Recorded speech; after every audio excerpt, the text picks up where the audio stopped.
Dears, welcome back. പുതിയൊരു വീഡിയോയിലേക്ക് സ്വാഗതം. നിങ്ങളെല്ലാവരും സുഖമായിരിക്കുന്നു എന്ന് വിചാരിക്കുന്നു. അപ്പോൾ ഇന്ന് ഡിന്നറിന് ഞാൻ ഉപ്പുമാവാണ് ഉണ്ടാക്കുന്നത്. ഒരു 3-4 രീതിയിൽ ഉപ്പുമാവ് ഉണ്ടാക്കുന്ന റെസിപ്പി ഞാൻ മുന്നേ ഇട്ടിട്ടുള്ളതാണ്. പക്ഷേ ഇതൊരു സ്പെഷ്യൽ വെറൈറ്റി ഉപ്പുമാവാണ് കേട്ടോ. നിങ്ങളിങ്ങനെ ഉപ്പുമാവ് ഉണ്ടാക്കാറുണ്ടെങ്കിൽ തീർച്ചയായിട്ടും കമൻറ്റ് ചെയ്യണം കേട്ടോ. അപ്പോൾ ഞാൻ ഒരു ചെറിയ പിടി മല്ലിയില എടുത്തിട്ടുണ്ട്. അതിൻ്റെ കൂടെ 1-2 പച്ചമുളകും, എരിവിനനുസരിച്ച് ഇടാം. ഇതിപ്പോൾ അത്യാവശ്യം നല്ല എരിവുള്ള മുളകായതുകൊണ്ട് ഞാൻ ഒരെണ്ണേ എടുത്തിട്ടുള്ളൂ. അപ്പോൾ ഈ മല്ലിയും മുളകും കൂടി നമുക്കൊരു മിക്സി ജാറിലോട്ട് ഇട്ട് കൊടുക്കാം. മല്ലിയിലയുടെ അളവ് നിങ്ങൾക്ക് കൂടുതൽ വേണമെങ്കിൽ ചേർക്കാം കേട്ടോ, ഇഷ്ടം പോലെ. അപ്പോൾ അത് രണ്ടും മുറിച്ചിട്ടു. ഇനി ഈ മല്ലിയിലയൊക്കെ നമ്മൾ മിക്സിയിൽ അരച്ച് കഴിയുമ്പോൾ ചിലപ്പോൾ അതിൻ്റെ കളർ മാറത്തില്ലേ, നല്ല പച്ച കളർ മാറിയിട്ട് ഒരു കുറച്ചും കൂടെ ഡാർക്കായിട്ടൊരു കളറിലോട്ട് മാറും. അപ്പോൾ അങ്ങനെ വരാതിരിക്കാനായിട്ട് ഒരല്പം നാരങ്ങാനീരോ വിനീഗറോ ഒഴിച്ചാൽ മതി അരയ്ക്കുന്ന സമയത്ത്. അപ്പോൾ എൻ്റെ കയ്യിൽ നാരങ്ങാനീരില്ലായിരുന്നുകൊണ്ട് ഞാൻ 1 ടീസ്പൂൺ വിനീഗറാണ് ഒഴിച്ചിരിക്കുന്നത്. വിനീഗർ ചേർത്തു എന്ന് വിചാരിച്ചു മാവിന് പുളിയൊന്നും ഉണ്ടാവത്തില്ല കേട്ടോ, കാരണം വളരെ ചെറിയ അളവിലല്ലേ നമ്മൾ ഒഴിച്ചിരിക്കുന്നത്. ഇനി ഒരല്പം വെള്ളവും കൂടി ഒഴിച്ചിട്ട് നല്ലൊരു പേസ്റ്റായിട്ട് അരച്ചെടുക്കാം. നല്ല സ്മൂത്തായിട്ട് അരയ്ക്കണം. അപ്പോൾ നമ്മുടെ മല്ലിയിലയും മുളകും കൂടി ഇതുപോലെ അരച്ചെടുത്തിട്ടുണ്ട്. പിന്നെ ഉപ്പുമാവിന് ആവശ്യമുള്ള സവോള, ഇഞ്ചി, പച്ചക്കറി ഏതെങ്കിലും ഉപയോഗിക്കുന്നുണ്ടെങ്കിൽ അത് എല്ലാം കട്ട് ചെയ്ത് വെച്ചു. ഇനി ഒരു പാൻ വെച്ചിട്ട് അതിനകത്തേക്ക് ആവശ്യത്തിനുള്ള നെയ്യ് ഒഴിക്കാം. ഉപ്പുമാവ് എപ്പോഴും ഇച്ചിരി നെയ്യിലൊക്കെ ഉണ്ടാക്കി കഴിഞ്ഞാൽ അതാണ് ടേസ്റ്റ് കേട്ടോ. എത്രത്തോളം നെയ്യ് വേണം എന്നൊക്കെ ഉള്ളത് നിങ്ങൾക്ക് അഡ്ജസ്റ്റ് ചെയ്ത് ചേർക്കാം. അതിനകത്തേക്ക് ഒരു ടീസ്പൂൺ കടുക് ഇട്ടു. കടുക് പൊട്ടിക്കഴിയുമ്പോൾ ഒരു 1-1.5 ടീസ്പൂണോളം ഉഴുന്നിടാം. ഉഴുന്ന് ഒന്ന് ചുവന്നാൽ മതി, ഒരുപാട് നിറമൊന്നും മാറണ്ട. ചെറുതായിട്ടൊന്ന് ചുവന്ന് തുടങ്ങുന്ന സമയത്ത് തന്നെ നമ്മൾ കട്ട് ചെയ്ത് വെച്ച സവോള ഇടാം.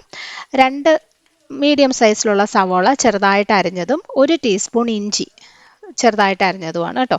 രണ്ടും ചേർത്ത് നല്ലപോലെ വഴറ്റിയെടുക്കുക. സവോള അത്യാവശ്യം നന്നായിട്ടൊന്ന് വാടി വന്നാൽ മതി, ഒരുപാട് നിറമൊന്നും മാറണ്ട. ഇഞ്ചിയുടെ ഒരു പച്ച ചുവയും കൂടി അങ്ങ് മാറണം. കഴിയുമ്പോൾ പച്ചക്കറികൾ ഏതാണെന്ന് വെച്ചാൽ ചേർത്ത് കൊടുക്കുക. ഞാനിന്നിപ്പോൾ ക്യാരറ്റ് മാത്രമേ എടുത്തിട്ടുള്ളൂ. ഇതിൻ്റെ കൂടെ ഗ്രീൻ പീസോ അല്ലെങ്കിൽ ബീൻസ്, പച്ച ബീൻസ് ഏത് വേണമെങ്കിലും ചേർക്കാം കേട്ടോ. നല്ലപോലെ ഒന്ന് മിക്സ് ചെയ്താൽ മതി, ഒരുപാട് സമയം വഴറ്റുമൊന്നും വേണ്ട. അത് കുറച്ച് ഉപ്പിട്ടിട്ട് ചെറിയ തീയിലൊന്ന് അടച്ചു വെക്കണം. ഈ ക്യാരറ്റ് അല്ലെങ്കിൽ വെജിറ്റബിൾസ് ഏതായാലും ഒരു പകുതി വേവായതിന് ശേഷം പിന്നെ നമുക്ക് വെള്ളമൊക്കെ ഒഴിച്ച് റവ ചേർത്ത് കൊടുത്താൽ മതി, അല്ലെങ്കിൽ പച്ചക്കറികൾ ചിലപ്പം പാകത്തിന് വേവത്തില്ല. ഓക്കെ, അപ്പോൾ ഒന്ന് മിക്സ് ചെയ്തിട്ട് നമുക്കത് ചെറിയ തീയിലൊന്ന് അടച്ചു വയ്ക്കാം. ഒട്ടും വെള്ളമൊന്നും ഒഴിക്കണ്ട, ഏറ്റവും ചെറിയ തീയിൽ വെച്ചാൽ മതി, പെട്ടെന്ന് വേവും. ഇത് അടച്ചു വയ്ക്കാം. അപ്പോൾ ഇന്ന് ഈ ഒരു ഉപ്മാവിൻ്റെ കൂടെ ഞാൻ മുട്ടക്കറിയാണ് ഉണ്ടാക്കുന്നത് കേട്ടോ. നല്ലൊരു കോമ്പിനേഷനാണ് ഉപ്മാവും മുട്ടക്കറിയും. അത് ക്യാരറ്റ് ഒരു പകുതി വേവായിട്ടുണ്ട് കേട്ടോ, ഇത്രയും മതി. ഞാൻ ഇടയ്ക്കൊരു 1-2 പ്രാവശ്യം ഒന്ന് ഇളക്കി കൊടുത്തിട്ടുണ്ടായിരുന്നു.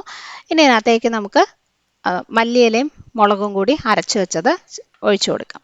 ഇത് ഒത്തിരി സമയം വഴറ്റുമൊന്നും വേണ്ട, അതിൻ്റെ പച്ച ചൊവ്വ മാറാനായിട്ട് ഒരുപാട് സമയം വഴറ്റേണ്ട ആവശ്യമില്ല. ജസ്റ്റ് ഒന്ന് മിക്സ് ചെയ്ത് കൊടുത്താൽ മതി.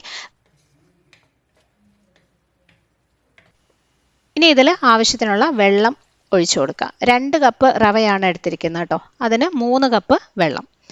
ഇതിനകത്തേക്ക് പാകത്തിനുള്ള ഉപ്പ് ചേർക്കാം. റവ ഇട്ട് കഴിയുമ്പം അതിനും കൂടി പാകത്തിന് വേണം ഉപ്പ് ചേർക്കാനായിട്ട്. അതിൻ്റെ കൂടെ തന്നെ കുറച്ച് പഞ്ചസാരയും കൂടി ചേർക്കാം. അപ്പോൾ ഞാൻ 2 കപ്പ് റവയാണ് എടുക്കുന്നത്, അപ്പോൾ അതിന് 2 ടീസ്പൂൺ പഞ്ചസാര കേട്ടോ.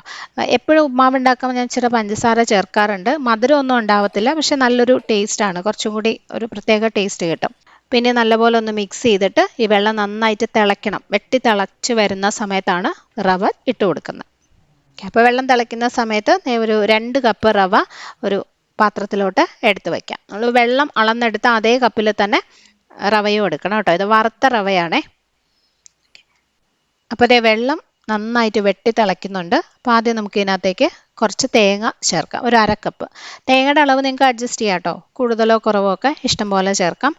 അത് നല്ലപോലെ ഒന്ന് മിക്സ് ചെയ്തതിന് ശേഷം ആ വെള്ളം നന്നായിട്ട് തിളച്ചുകൊണ്ടിരിക്കുമ്പോൾ തന്നെ നമ്മൾ എടുത്തു വെച്ച 2 കപ്പ് റവ ഇതിനകത്തേക്ക് ഇടാം. റവ ചേർക്കുന്ന സമയത്ത് തന്നെ ഇങ്ങനെ ഇളക്കി കൊടുത്തുകൊണ്ടും കൂടി ഇരുന്ന് കഴിഞ്ഞാൽ അത് കട്ട പിടിക്കത്തില്ല.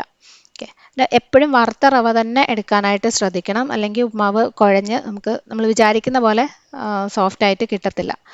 ഓക്കെ, അപ്പോൾ നല്ലപോലെ മിക്സ് ചെയ്യുക. പെട്ടെന്ന് തന്നെ ഇതിനകത്തോട്ട് വെള്ളം പിടിക്കും, പെട്ടെന്നൊന്ന് ഡ്രൈ ആവും. റവ പെട്ടെന്ന് വേവുകയും ചെയ്യും കേട്ടോ, ഒരു 5 മിനിറ്റൊക്കെ മതി. ഓക്കെ, അപ്പോൾ ഇതുപോലെ നന്നായിട്ട് വെള്ളം പിടിച്ച് കഴിയുമ്പോൾ നമുക്ക് ഏറ്റവും ചെറിയ തീയിൽ വെച്ചിട്ട് ഇതൊന്ന് മൂടി വയ്ക്കുക. ഒരു 5 മിനിറ്റ് വെച്ച് കഴിയുമ്പോഴേക്കും വെന്ത് കിട്ടും. ഒന്ന് കൂട്ടി വെച്ചിട്ട് ഏറ്റവും ലോ ഫ്ലെയിമിൽ 5 മിനിറ്റ് അടച്ചു വയ്ക്കാം. അപ്പോൾ ഇതിൻ്റെ കൂടെ കഴിക്കാനുള്ള മുട്ടക്കറിയും ഇവിടെ റെഡിയായി കേട്ടോ. ഇത് പശുമ്പാലൊക്കെ ചേർത്തുണ്ടാക്കിയ മുട്ടക്കറിയാണേ. സാധാരണ പോലെ മസാലപ്പൊടികളൊക്കെ ചേർത്ത് മുട്ടക്കറി ഉണ്ടാക്കിയിട്ട് ലാസ്റ്റ് ഇച്ചിരി പശുമ്പാലും കൂടി ചേർക്കും. പിന്നെ അതിൻ്റെ കൂടെ കുറച്ച് മല്ലിയിലയും കൂടി ഇട്ട് കഴിഞ്ഞാൽ അടിപൊളി മുട്ടക്കറി റെഡി. നമ്മുടെ സ്പെഷ്യൽ ഉപ്പുമാവ് റെഡിയായി. ഞാൻ സ്റ്റൗ ഓഫ് ചെയ്തു. ഒട്ടും കുഴഞ്ഞു പോവാത്ത നല്ല സോഫ്റ്റ് ആയിട്ടുള്ള ഉപ്പുമാവാണ് കേട്ടോ. ഇത് തുറക്കുമ്പം നിങ്ങൾ ഉടനെ തന്നെ ഇളക്കി കഴിഞ്ഞാൽ ഇതുപോലെ ഒരു ഇച്ചിരി കുഴഞ്ഞിരിക്കുന്ന പോലെ തോന്നും. പക്ഷെ നല്ല ചൂടായതുകൊണ്ട്, ആവി പറക്കുന്ന ചൂടല്ലേ, ഒരു 5 മിനിറ്റ് ഒന്ന് വെയിറ്റ് ചെയ്തിട്ട് നല്ലപോലെ ചിക്കി എടുത്താൽ മതി. ഒട്ടും തന്നെ കുഴഞ്ഞു പോവാതെ നല്ല സോഫ്റ്റ് ആയിട്ടുള്ള ഉപ്പുമാവായിട്ട് കിട്ടും. പിന്നെ ഇതിൻ്റെ കൂടെ പപ്പടവും കട്ടൻ ചായയും, അല്ലെങ്കിൽ ഞാൻ ഉണ്ടാക്കിയിരിക്കുന്ന പോലെ എന്തെങ്കിലും ഒരു കറി, മുട്ടക്കറിയോ കടലക്കറിയോ, അങ്ങനെ എന്തെങ്കിലും ഒരു കോമ്പിനേഷനാണ് ഏറ്റവും നല്ലത്. പഴം കൂട്ടി കഴിക്കാനായിട്ട് അത്ര ഒരു ടേസ്റ്റ് ഉണ്ടാവില്ല, കാരണം അതിനകത്ത് നമ്മൾ മല്ലിയിലയൊക്കെ ചേർത്തല്ലേ ഉണ്ടാക്കിയിരിക്കുന്നത്. അപ്പോൾ എന്തായാലും നിങ്ങൾക്ക് ഇഷ്ടമുള്ളൊരു കോമ്പിനേഷനിൽ ഈ ഒരു ഉപ്പുമാവ് ട്രൈ ചെയ്ത് നോക്കിയിട്ട് അഭിപ്രായം അറിയിക്കണം. ഇഷ്ടമായെങ്കിൽ ഫ്രണ്ട്സുമായിട്ടും ഫാമിലിയായിട്ടൊക്കെ ഷെയർ ചെയ്യണം. ഇതുപോലെ തന്നെ നല്ലൊരു റെസിപ്പിയായിട്ട് നമുക്ക് വീണ്ടും കാണാം. Bye friends, thank you for watching.